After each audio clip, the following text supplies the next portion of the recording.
European leaders backed Ukraine in the meeting. French President Emmanuel Macron said trilateral the only way to stop the war. Keir Starmer said that he saw progress on security guarantees. Italian Prime Minister Giorgio Maloney said that they're ready to bring proposals for peace and dialogue. European Union chief said that they demand lasting peace in Ukraine. So these were the demands that were made by the European leaders who were a part of this crucial meeting held in Washington, D.C. along with Donald Trump and Ukrainian President Zelensky. Zelensky called this meeting best meeting so far with Donald Trump, whereas the European leaders backed Ukraine in this meeting. They demanded ceasefire before the next trilateral that will be held between US, Russia and Ukraine. French President Emmanuel Macron said that this trilateral is the only way to stop the ongoing war between Russia and Ukraine. Pierre Chalamet said that he indeed saw progress on security guarantees. Remember, US has also assured security to Ukraine in this meeting. Italian Prime Minister Giorgio Maloney said that they're ready to bring proposals for peace and dialogue.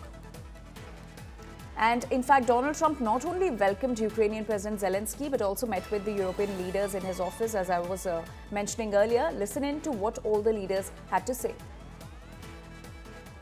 Now he's the NATO Secretary General, and you're doing a fantastic job. Thank you very much, Mark. This is why the idea of a trilateral meeting is very important, because this is the only way to fix it. And by the way, I think as a follow-up, we would need probably a quadrilateral meeting, because when we speak about security guarantees, we speak about the whole security of the European continent. And this is why we are all united here with Ukraine on this matter. In order to organize such a trilateral meeting, your idea to ask for a truce or a ceasefire, at least to stop the killings, as we discussed, is a necessity. We're going to try and work out a trilat after that and see if we can. The next steps ahead are the more complicated ones now. The path is open. You opened it last Friday. But now the way is open for complicated negotiations. And to be honest, we all would like to see a ceasefire, the latest from the next meeting on. I can't imagine that the next meeting would take place without a ceasefire. So let's work on that, and let's try to put pressure on Russia, because the credibility of these efforts we are undertaking today are depending on at least a ceasefire from the beginning of the serious negotiations from next step on. So I would like to emphasize this aspect and would like to see a ceasefire from the next meeting, which should be a trilateral meeting wherever it takes place.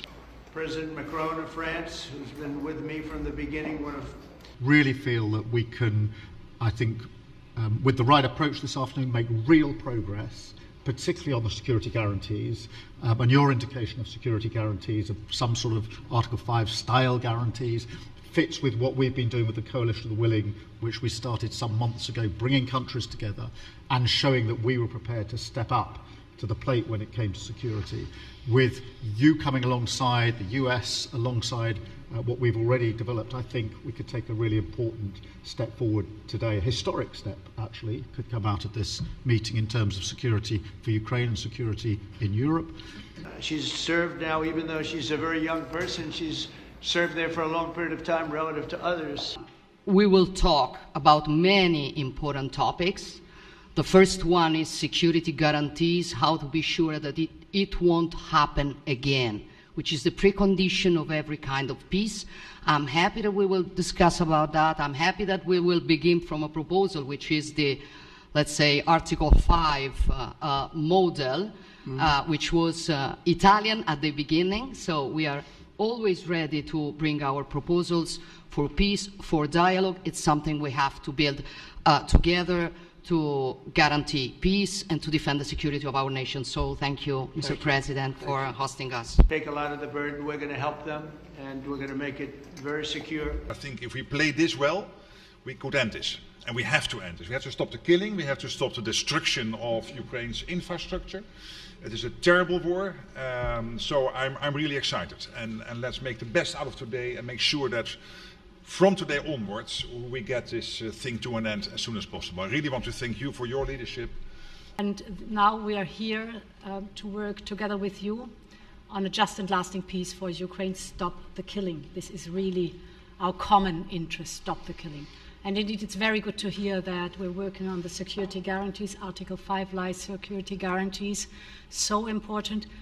And if I look at the silver lining of where we stand right now, we found a solution in 1944, and I'm sure that we'll be able to find a solution in 2025 to end Russia's war of aggression and find and get a lasting and just peace. The situation is very difficult, but that's why we're here.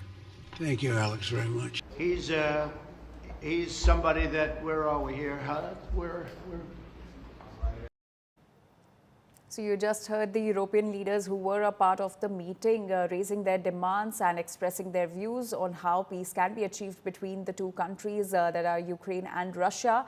And French President Emmanuel Macron said that trilateral is the only way to stop the war. In fact, he also suggested to hold a four-way meeting, which will also include the European leaders, US, Russia and Ukraine. Although trilateral meeting has been finalized as of now, UK Prime Minister Keir Starmer said that he saw progress on the security guarantees.